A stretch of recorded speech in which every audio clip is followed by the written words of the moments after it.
Jesse Dwight Rockefeller Gibbs, a 28-year-old father of two, is struggling to cope with the state he's in after being reduced to that following an accident 3 years ago in the vicinity of Prospect, East Bank, Demerara.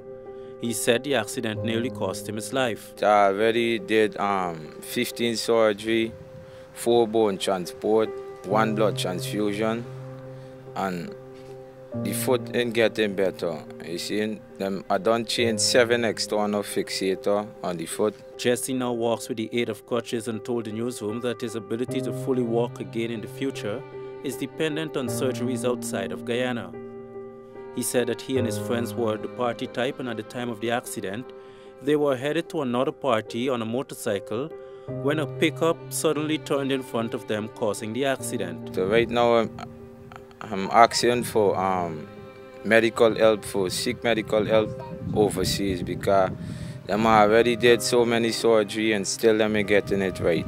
So it's just a push wrong. Them had me 2 weeks waiting for do a surgery, then them tell me a doctor ain't come in. When the doctor come in, he tell me the doctor ain't come for do me surgery, he come for do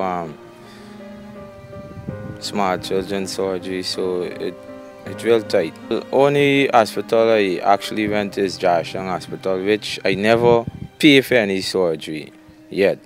But however, for get proper medical attention for this foot, it costs for money, which I don't have right now.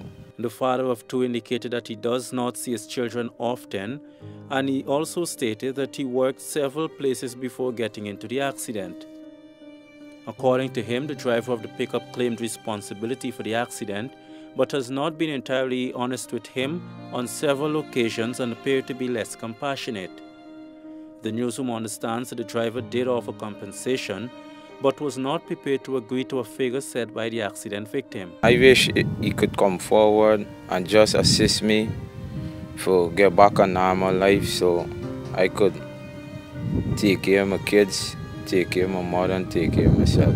I get 2 children, which I didn't get to actually spend no time with them, because since the accident, both of them been small, and I just get in the accident, and things just get tight right now, because my child mother, one of them give away my son to a lady right now, which she get money, which she didn't want to give me my son, but she give it to a lady where she get money, because me then, you know, a proper position right now to assist him.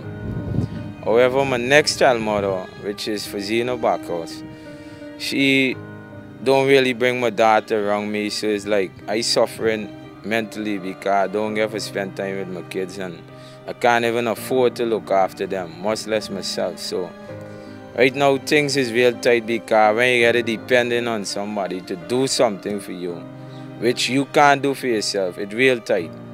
So my life has taken a serious change right now, and it's so hard right now, because you're just struggling right now, and I just fed up. I just want help right now. I just want help, straight. I can't take it no more. As a result of the accident, Jesse also suffered broken fingers but had no head injuries, since both he and his friend were wearing helmets at the time. They were both in serious conditions at the hospital, but Jesse's injuries were more severe. Doctors, however, could not operate on him immediately because of the alcohol in his system. I crying out for pain, and they give me injection for the pain, and all I could remember is one shot again. When I wake up, I was in the recovery room.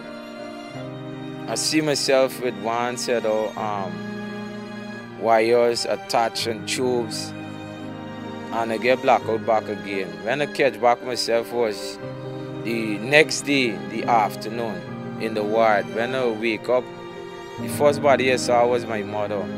When I saw my mother and I see the thing again, I get blackout again. He said that one doctor indicated that his foot would have to be amputated, but another doctor gave a second opinion and decided that the foot could be repaired. At the end of the interview, Jesse's mother said that many times her son would consider taking his own life because he's frustrated with his current state. He told me that he would settle the matter. However, I said, man, at least he could give me $5 million. He said, no. I said, 2 million. He said, no. He said, he ain't going to think about it. I said, 1 million. He said, no, he didn't think about it. Jesse is adamant that the investigating rank might have engaged in an unprofessional course of action while dealing with the accident. The police come 3 weeks after, and the police told me that you either settle this matter or let me carry the matter to court. I told the officer right now I can't actually go to court right now because I'm in severe pain, and me want to go through all of this harassment. It was too much for me. Well, he told me, well, collect the money with the man giving you, because if you don't collect the money, you won't get no money if you go to court. The man then contacted him again and again offered to talk about settlement. When we reached there, it was a confrontation between me and he with the settlement. Because he said we had one agreement. He told me you're going to settle. I tell you how much you want to know.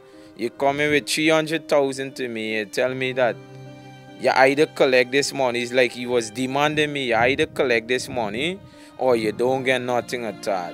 And let me go to court. The police called me and asked me if I'm okay. I said yes. And he told me if I was satisfied. I told him no. So he tell me, you're already settled. You can't get any money more, or you can't come to the station anymore or go to any lawyer about this matter, because it's final settlement. Jesse wishes for advanced medical attention, a better relationship with his children, and for the police to investigate the rank in that matter. He is also pleading for the assistance from members of the public. Leroy Smith, Newsroom.